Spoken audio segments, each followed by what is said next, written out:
Now, one of the things that happens whenever there come time for free speech debates is lots of people get very confused, I think sometimes deliberately confused, about what the First Amendment actually protects.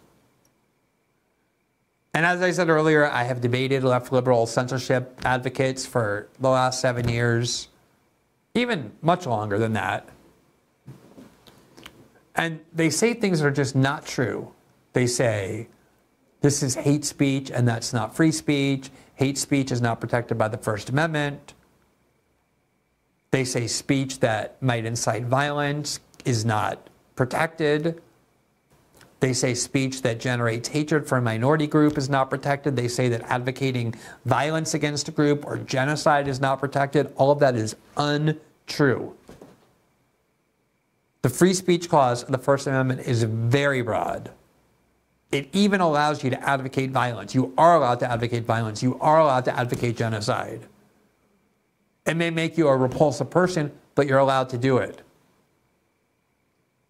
And the seminal case that defined the contours of free speech in the United States was the case of Brandenburg versus Ohio, which was a 1968 ruling by the Supreme Court that made a very steadfast stance for free speech.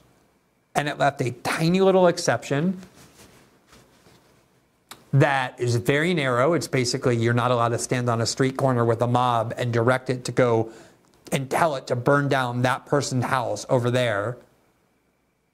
In other words, you can't tell a mob to go do violence in a way that's very imminent and specific against another person. But anything short of that, short of gathering a mob outside of someone's house with torches and telling them to go burn it down, is protected free speech.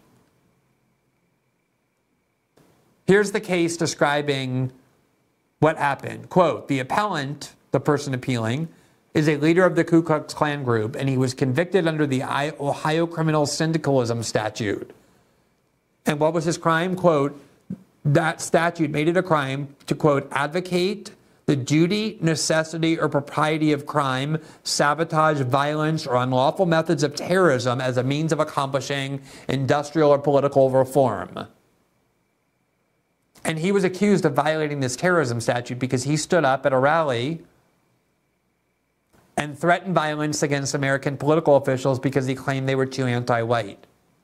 He was arrested, he was fined $1,000 and sentenced to 1 to 10 year imprisonment, and they had him on film. And it showed him in his Klan regalia making a speech. This is the court speaking, and the speech in full was as follows, quote, the Klan has more members in the state of Ohio than does any other organization. We're not a revengeant organization, but if our president, our Congress, our Supreme Court continues to suppress the white Caucasian race, it's possible that there might have to be some revengeance taken. We are marching on Congress July the 4th, 400,000 strong. From there, we are dividing into two groups. One group to march on St. Augustine, Florida, the other group to march into Mississippi. And the court went on to explain, it overturned that criminal conviction, and it said that you cannot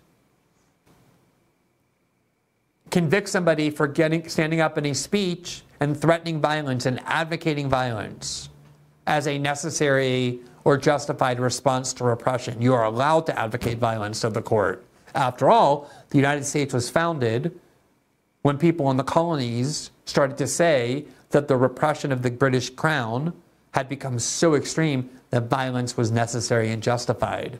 It'd be a weird country to be founded based on people saying violence is necessary, to then turn around and say, oh, you have free speech, but you're not allowed to advocate violence. The court said, no, you're allowed to advocate violence. This is what it said, reviewing the history in the 20th century of Supreme Court decisions. Quote, these later decisions have fashioned the principle that the constitutional guarantees of free speech and a free press do not permit a state to forbid or prescribe advocacy of the use of force or of law violation. So this is what is protected. This is what a court cannot prohibit. The First Amendment, the constitutional guarantees of free speech, do not permit do not permit a state to forbid advocacy of the use of force or a law violation. You're allowed to advocate violence. You're allowed to advocate the necessity to break the law. The only exception is where such advocacy is directed to inciting or producing imminent lawless action and is likely to incite or produce such action. It's a very narrow exception. The left liberal censorship advocates always try and expand it. And they say, oh, well, if you stand up and say trans people have a propensity to pedophilia, you're inciting violence against them. And that falls into the Brandenburg exception. No. The exception is very narrow. That's why they said the only kind of advocacy you can criminalize is one that is directed to inciting or producing imminent lawless action and that is likely to do so, meaning you have an actual group of people, a mob, and you tell them to go attack that person over there. Not within the next month or 2 months, but like the next 5 minutes. And court cases have said it's extremely important that we keep this exception narrow or else the exception will swallow the rule. The court went on, as we said in Noto versus the United States, quote, the mere abstract teaching of the moral propriety or even moral necessity for a resort to force or violence is not the same as preparing a group for violent action and steeling it to such action. A statute which fails to draw this distinction impermissibly intrudes upon the freedoms guaranteed by the First and 14th Amendments.